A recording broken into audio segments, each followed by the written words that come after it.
আসসালামু আলাইকুম। আহ, আমরা যারা ল্যাপটপ অথবা কম্পিউটার ব্যবহার করি, অনেক সময় আমরা আমাদের ল্যাপটপ অথবা কম্পিউটারের ডেস্কটপে যে সকল ফোল্ডার অথবা আইকনস দেখতে পাই, এই সকল আইকনসগুলো চাইলেই আমরা হাইড করে রাখতে পারি। সেই ক্ষেত্রে আমাদের কীভাবে হাইড করতে হবে সেই বিষয়টি আজকে আপনাদের সাথে শেয়ার করব।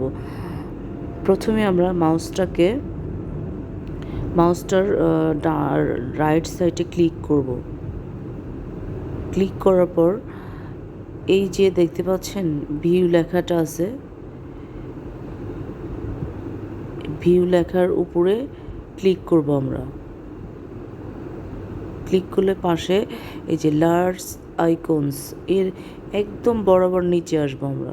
নিচে এসে শো ডেস্কটপ আইকনস, এখানে আমরা শো ডেস্কটপ আইকনসের উপর ক্লিক করব। ক্লিক করলে দেখতে পাচ্ছেন এই যে আমাদের আইকনসগুলো হাইড হয়ে গিয়েছে।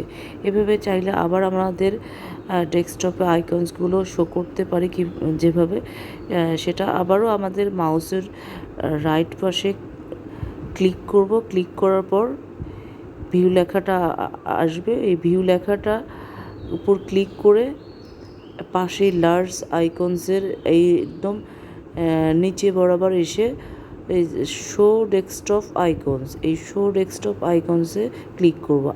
আমাদের এই আইকনসগুলো আমাদের ডেস্কটপে আবার শো করছে। এভাবে আমাদের আইকনসগুলো চাইলেই আমরা হাইড করে রাখতে পারি, আবার চাইলেও শো করতে পারি।